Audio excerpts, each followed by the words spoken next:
Hello,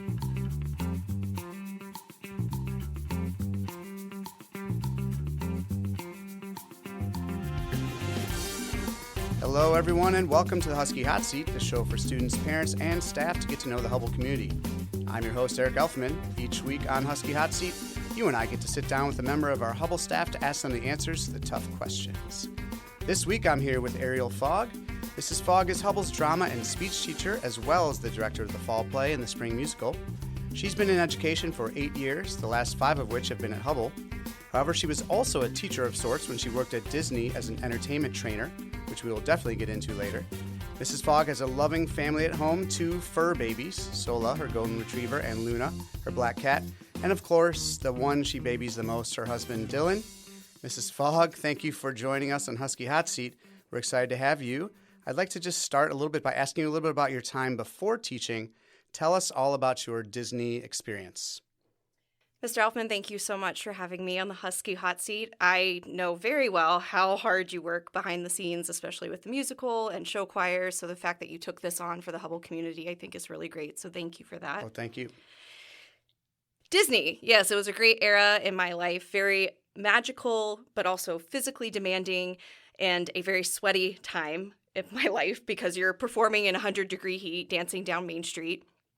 I worked there for 4 years as a character performer. I was performing in meet and greets, special events, got to do several of the parades. And at Disney, you are friends with the characters. So just like Santa Claus is real, you preserve the magic and you are friends with the characters. So I was friends with Mickey, Minnie, Daisy, Donald, Piglet, Stitch, Olaf, a Jawa from Star Wars. They were a lot of fun. Pinocchio, Brer Rabbit, Miko, Dopey, and my one Disney claim to fame, I was Olaf's first friend ever. So when they were working on bringing him into the parks, I got to be part of that behind the scenes with figuring out how to transfer from animation to a costume character, and I got to be part of that. So that was really cool. What sort of differences are there between the characters in, it's all silent acting because they can't speak in the park, right? Yes. So what sort of things are different between, let's say, like a Goofy and an Olaf? Height. Okay. Everything is based on height range. So I'm only 4'10", and because of that, I got to play a lot of the shorter characters. And then for Goofy, that's the top of the height range. So they're 6 foot something or other for that one. So they have pretty specific physical demands of the performers. Like literally they have to be X tall to play this character. Yes, correct. Okay. Yes. All right. Tell us a little bit more about what else you did there. I was also a character captain. So I would oversee all of the entertainment locations and performers. And then, as you mentioned earlier, I was a character trainer, and this is where you taught people how to play the Disney characters, so essentially like a Disney teacher. And then I did a temporary assignment with Disney Performing Arts, and this was a big music competition. They called it Festival Disney, and I got to help coordinate all of the middle schools and high schools that were coming in to perform. I got to work with the adjudicators. I helped arrange the awards, in particular, the setup, organizing, ordering everything. And then another thing that I got to do was Make-A-Wish. And these would sometimes be special events or just meet and greets where the children would come in from their wishes. And in particular, I got to do my best friend, Jacqueline. Her nephew was diagnosed with leukemia. And Jacqueline and I met when we were in preschool and then did theater together. She's still my best friend to this day. But Parker came for his Make-A-Wish trip. And I got to be Mickey Mouse that day for Parker. Oh, that's awesome. Yeah. That's very cool. Yeah. Disney is also how I met Dylan. So May 27th of 2013, my college best friend Amanda dropped me off for my first day. And she and I are also still friends to this day. She worked at Disney at the same time.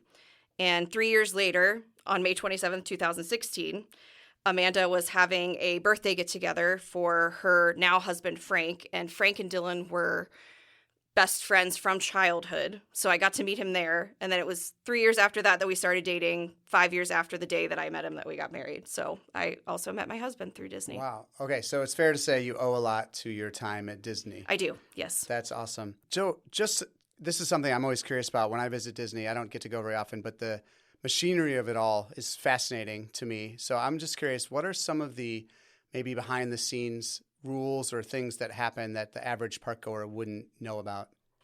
There is a lot. We could probably spend a whole podcast just I'm sure, on that. yeah. But some of the main things, now this was 10 plus years ago whenever I was there, they had very specific rules on what they called the Disney look. So hair and nails had to be natural, very specific earrings that you were allowed to wear, piercings, you had to cover tattoos. They have lightened up on some of that. They're not as strict on it anymore, but there was a lot surrounding that. There were no backstage photos allowed at all, and you could lose your job over something like that. And if they caught you taking any, or if they found that you had posted anything, like they've got secret agents everywhere, on the interwebs. And then there were a lot of specific rules for entertainment. So like I mentioned earlier, everything is based on your height, and I'm 4'10", so there were specific height ranges that I was in. And people don't always realize that. They don't always realize like, oh, okay, this person's only 5 foot or whatever. So everything was based on height ranges. You had to be so careful whenever it came to character integrity and making sure that you were discreet when you were transporting your costume. Or again, if you were posting anything, you are friends with the character to help keep that character integrity. There were also lots of things about like signals if you needed help, or rules about attendance and vacation bids and all of that.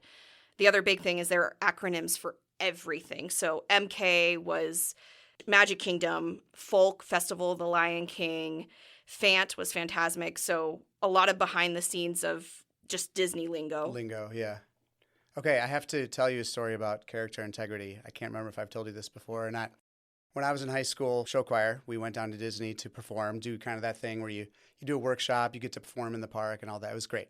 This is, kids, by the way, well, there were cell phones, but they pretty much just had the numbers on them. That was it. You could call someone, maybe text, I don't know.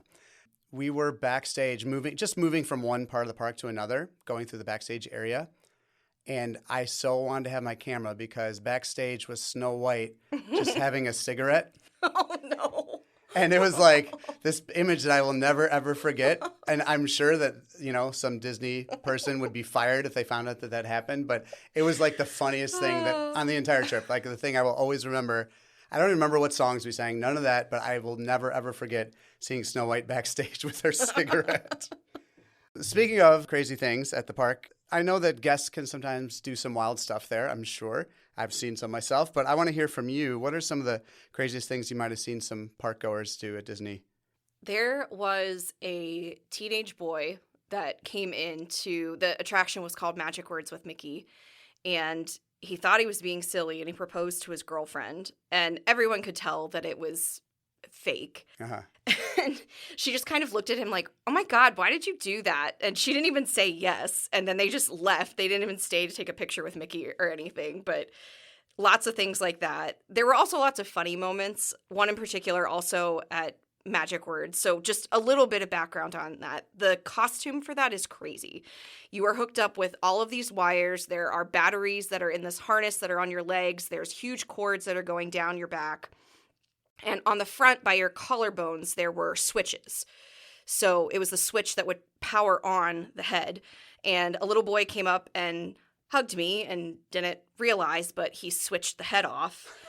So we're in the middle of the meet and greet, and I really quickly reached up and turned it back on, and he's still hugging me, and you don't break away from the hugs. And when Mickey powers up, he goes, achoo! And this little boy was still hanging on to me, so it looked like Mickey sneezed all over him. But that's amazing. Oh, yeah. Man. That would be cool to see how they built those. That sounds pretty, I guess this is why they call it Imagineering, right? Yes. Makes sense. Okay, now you didn't go directly from Disney to teaching. In between, you did do some other theater work. Can you tell us a little bit about that? I did a graduate certificate program where I got to do some event management.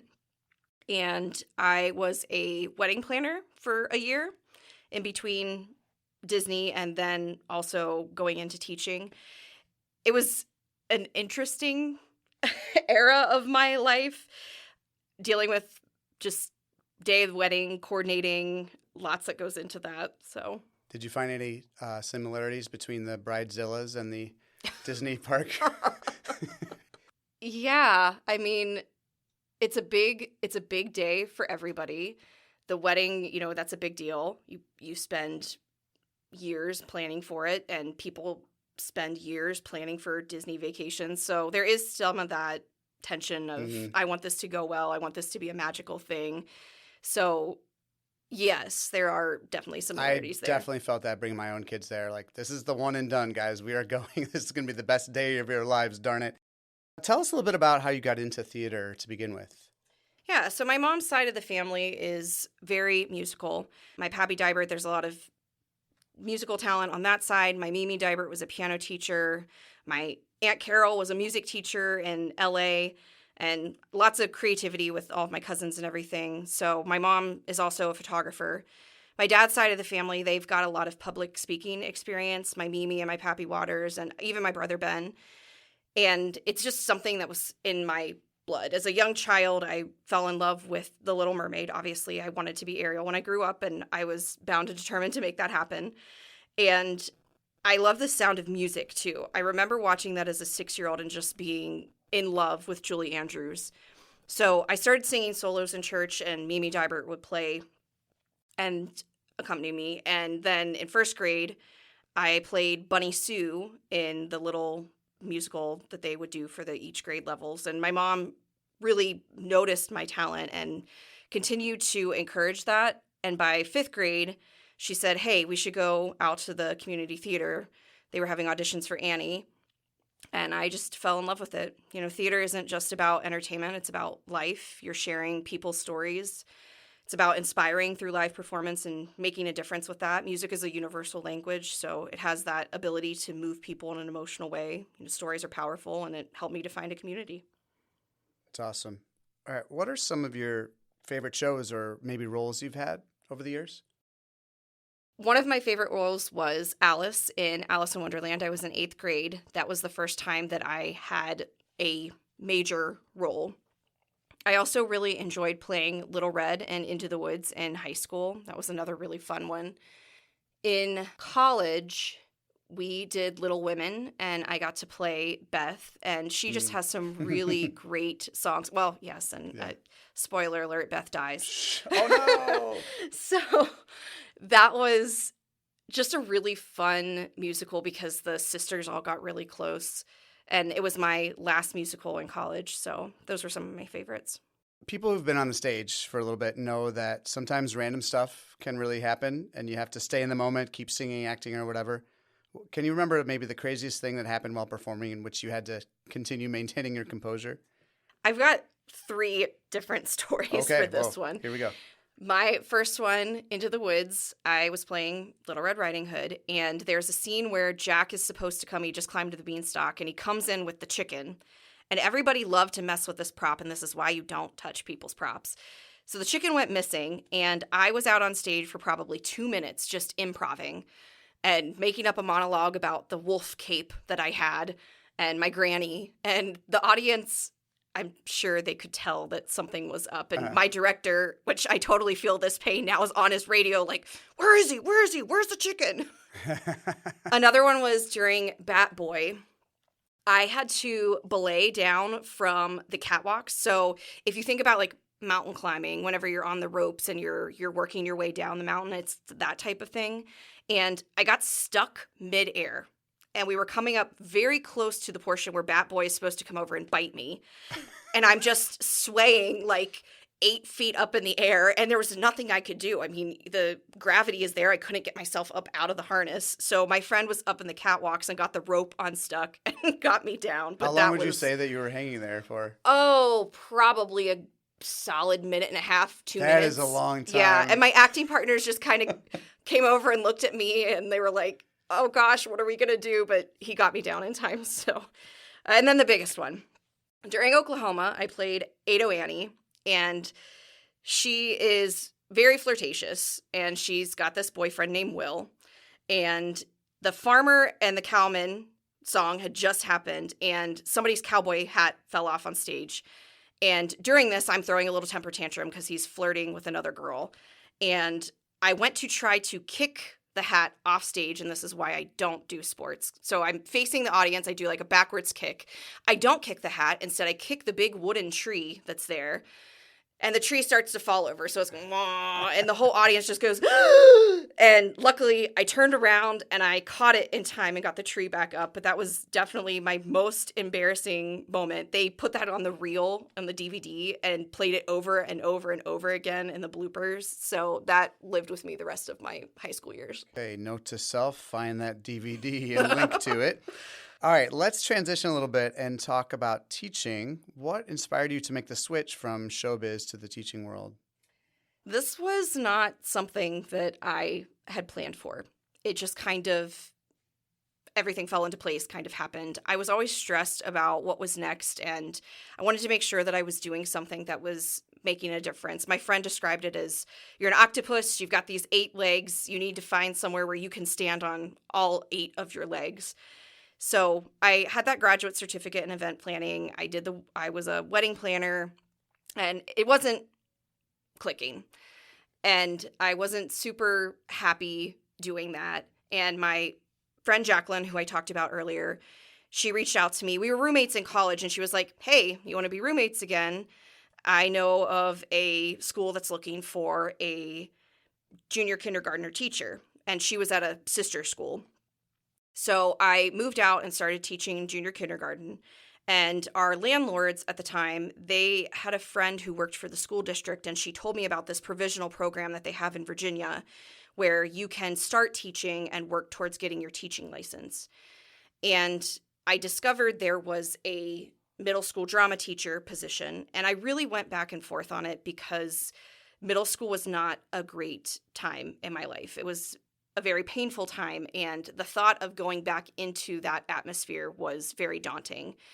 You know, my Mimi was a teacher, my great-grandmother was a teacher, and I did enjoy teaching when I was at Disney. That being a Disney trainer was such a special experience. And my mom said to me, you know, what if you could be someone's Mr. Schatz? So Mr. Schatz was my main inspiration for getting into teaching. He was my science teacher. He taught my dad and he taught my uncle, and was just someone who really saw my talent and recognized my potential and helped me survive all of those rough years. And knowing the impact that he had on me, I wanted to be able to do the same for my students. So this career switch I really owe to him. That's great. Shout out to Mr. Schatz. So we have a lot of students who, you know, they're coming into either 6th grade IRA or maybe 7th grade speech, and they are afraid to be in front of other people. This is their first time doing it maybe, or they've just always been afraid. What's your philosophy in teaching kids that have stage fright? My goal is not to make them fall in love with the stage. My goal is just that they leave even the tiniest bit more confident than whenever they arrive. So all I ask is that they try. Just try to push yourself a little bit more, challenge yourself. Take those baby steps. Public speaking isn't something that's going to go away. This is something they're going to have to do the rest of their school career, and even for some of them into their professional careers. But stage fright isn't necessarily a bad thing. It just means that you care. You want to do well. The trick is you have to catch it before you start to spiral and panic. So I work really hard on trying to teach coping mechanisms, ways to calm yourself, center yourself, and also reminding them that everyone in the class is in the same boat. Everybody's going to have to get up and give a speech and know exactly what that feels like. So I really try hard to foster that supportive environment. You know, they've got rehearsal groups, and just remind them that this is a natural feeling. A lot of people go through this. Okay, so now the student has had excellent teaching by you about how to cope with this, and they're thinking about maybe doing their first audition for a fall play or a school musical. What advice would you give to that student? They should definitely do it. You will never know if you do not try. And theater is a place for everybody. Everyone is welcome. We're all one big family. So go for it. Gain the friendships, gain that confidence, come make memories. And even if you don't get a part, there are tons of crew positions. You know, we could not do what we do without the crew. They are essential to the success of our show. And even if you don't make it your first time, just keep trying. I think you would agree with me, Mr. Elftmann, that I'm co-signing all of this, yes. Yes. Casting is equally exciting, but also the hardest part of our job. 100%. I feel like I end up crying every single time we go to do casting because it is just so difficult. We love and care about all of our students, but there's still value in putting yourself out there and trying and going for that. You never know. This could be your big break. This could be the time that you make it. Yeah, I think some students maybe have a view of us casting, like, twirling our mustaches and, wow, I finally get to have revenge on this kid. And it's the exact opposite. We are so, this kid's so good, and this kid's also so good, and we don't want either to feel bad, but we have to choose. And that is just a hard thing. Speaking of, so students who have auditioned maybe, and now they didn't love the part that they got, or they're looking for something a little bit more, a bigger part, what advice would you give to those kids? One of the things that I look for, first of all, is your character off of the stage. To have a big part or a lead is a huge responsibility. That's a big commitment. Are you going to work hard? Can I trust you? Will you keep your grades up? Is your behavior in check? I have to have that faith in you that you are going to follow through. So that's first. After that comes the acting portion. Are you giving me authentic acting? Are you connecting to your character, making choices for your character?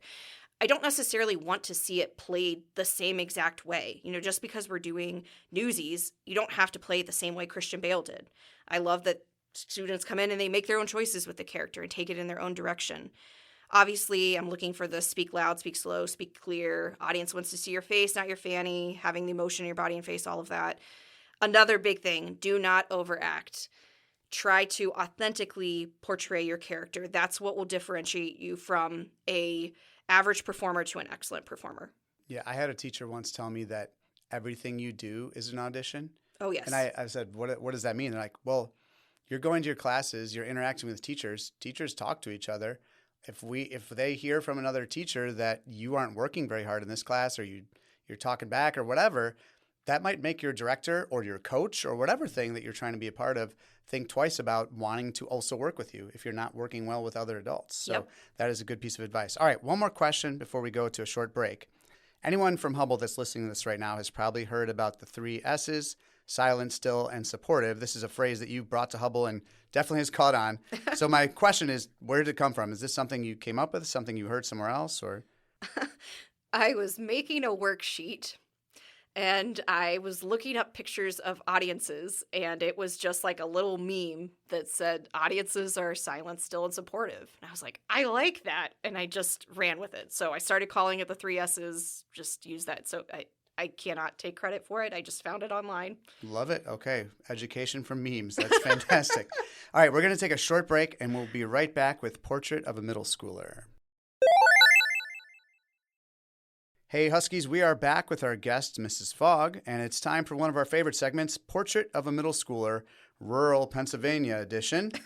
You sort of didn't have middle school where you're from, but I'd like you to paint a picture of yourself in that time of your life for our Husky Hotseat listeners. So what did you look like, dress like, what sort of activities were involved in? Did you ride in a horse and buggy to school? That sort of thing. So yes, I grew up in a very rural part of Pennsylvania. There were horses and buggies around, but I did not go to school in one. I had a car. It was a very, very small school. So to put this in perspective, we didn't even have a middle school. We had elementary school, which was pre-K through 6, and then high school, which was 7 through 12. And we had about as many kids that are at Hubble in the high school.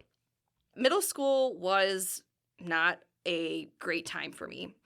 I was an easy target for bullying because I was different. I didn't fit in. I was the weird theater kid. And while I was very confident on stage, off of the stage, I was very shy. So this was confusing for students because they saw me being so outgoing and bubbly on stage. And then in classes, I was more introverted and kept to myself. And a lot of people perceived this, and I got hurtful labels. They twist your words, paint you in a horrible light, people who didn't even know me. So I had doubts just like any other kid did. I was just trying to make it through. I was misunderstood. A lot of people were jealous of my talent, and I'll never know why. I will never know why. Some of them still feel that way to this day. So my goal, especially with teaching, was just to make sure that none of my students ever had to feel that way. But at the same time, because of what I went through, it helps me to help my students. And if all of that is why I had to go through it, it ended up being worth it.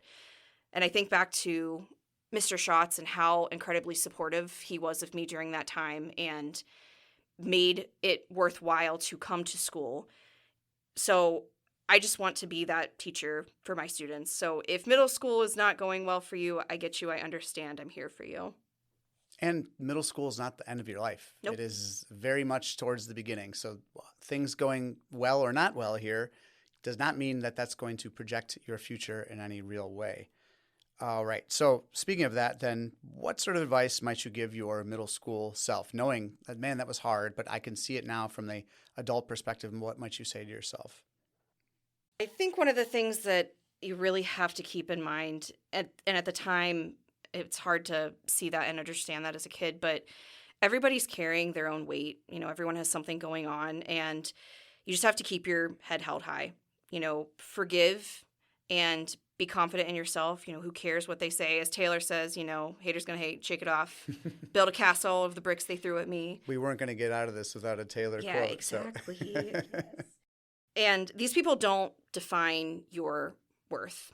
Coming from a very small town, they were all into football and sports. And here I was as the theater kid, but just take ownership in that and love what you love. Also, set goals and have a plan, but know that it's okay if it doesn't go the way you want, because it is not going to go the way you think it will. In middle school, I was so focused on what's the future and having the perfect fairy tale life, and that's not the way real life goes. There are going to be mistakes. That is part of how life goes. You don't have to be perfect.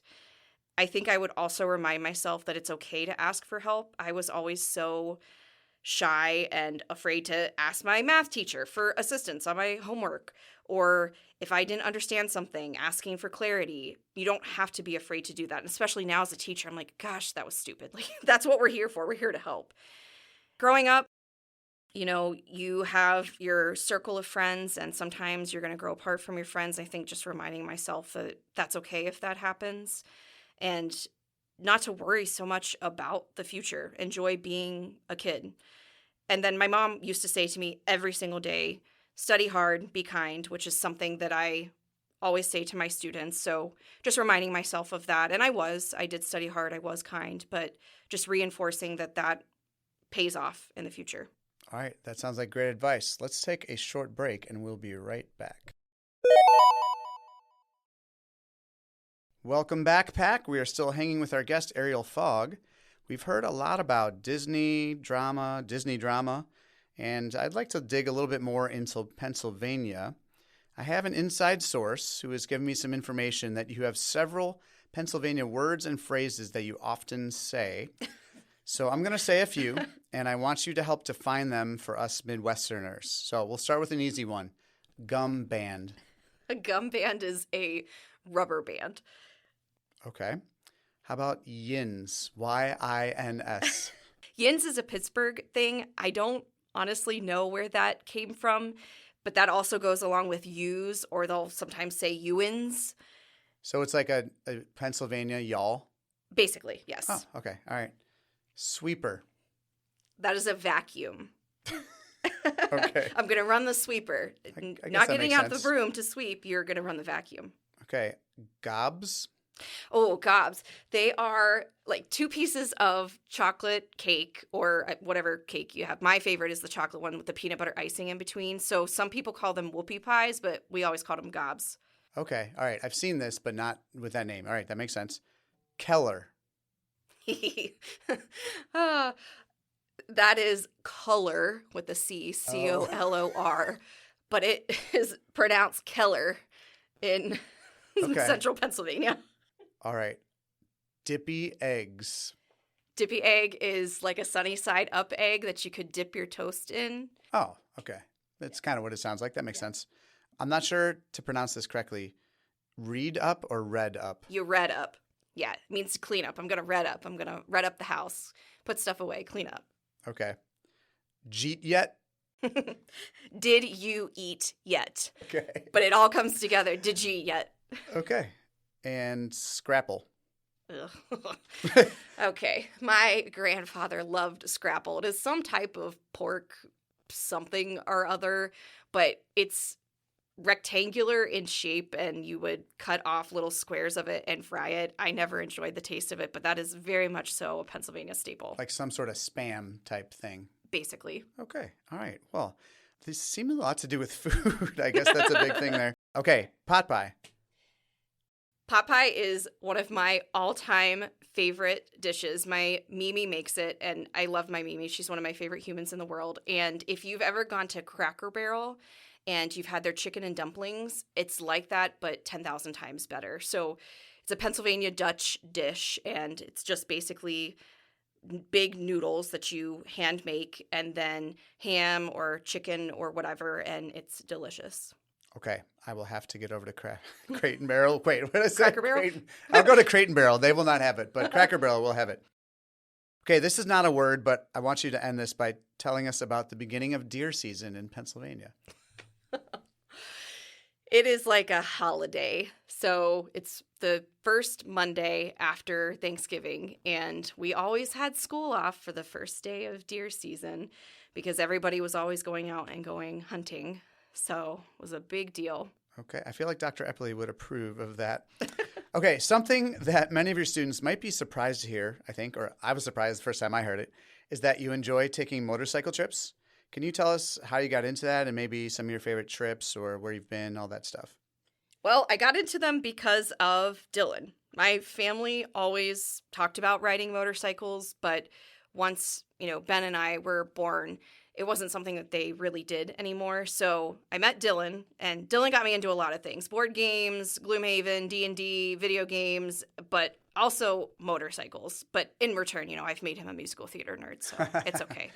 So we've done a few different trips. We did a trip out west where we went to 4 national parks and 2 monuments, all in one go.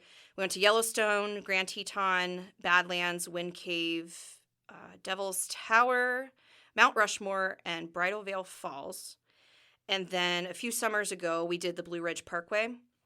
So we went through Shenandoah, Cherahalla Skyway, Great Smoky National Park. We went to Mammoth Cave, which was really cool. And then we did Tail of the Dragon. So Tail of the Dragon is this huge tourist place for really fast cars and motorcycles because there are, I don't even remember how many different turns in the entirety of the road. And it was really cool to see. Dylan is an excellent motorcycle driver and was very cautious and careful as he goes around all the turns. He also does like to go zoomy and go quick.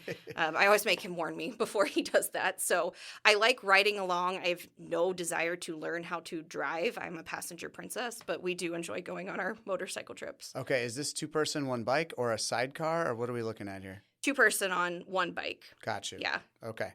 All right, this is a big gear change here, no pun intended. I want to talk about this Shakespeare quote that I've heard you say a couple times. The quote is this: "Though she be but little, she is fierce." It seems like maybe you've taken that to heart. Is this kind of who you've always been, or is this something that you've grown into? You kind of decided, I'm going to be this, or? I mean, in terms of little, yeah. I mean, I've always been little. I haven't grown since 6th grade. I've always been the shorty. Fierce, my mom and dad would definitely agree with that and say yes. I mean, from the start, my mom had 6 months of bed rest with me, colic as a baby, headstrong toddler. I was the tiniest one in preschool, but I was the preschool bully. Yep. Big emotions as a kid. I was really determined and focused, high achieving as a teenager. Had the crazy schedule, was involved in lots of different activities, then going off to school for theater, going to work at Disney. So just always making big, bold choices. I think during middle school and maybe part of high school, there were some times where I held back a little bit because that used to make me a target. Again, I was the theater kid. I was different. I stood out from the norm, and I held back on being a leader or speaking up, but not anymore. Not anymore, for sure. All right, we're going to take a short break, and we'll be right back with our final segment. Okay, Huskies, before we go, it's time for Throw the Dog a Bone. Each episode, we'd like to sign off by answering one completely random question, Ariel does not know the question I'm about to ask, and I have to confess, this question is not random at all. It's super targeted this time. I think something that people don't know, since you don't often share this side of you, but maybe you've talked about a little bit on this podcast, you have a pretty amazing singing voice. So my question is, could you give us just a snippet of your favorite Disney princess song? Oh, boy. Okay. Obviously, I grew up on Little Mermaid. I do love Part of Your World. But Mulan, the Reflection song, was also another go-to, like, audition song. Uh-huh. So which Who one? is that girl I see Yeah. sitting right across from me? Do you have a preference of which one? No, go for it. Let's hear Mulan. Yeah, that sounds great. Who is that girl I see staring straight back at me? Why is my reflection someone I don't know?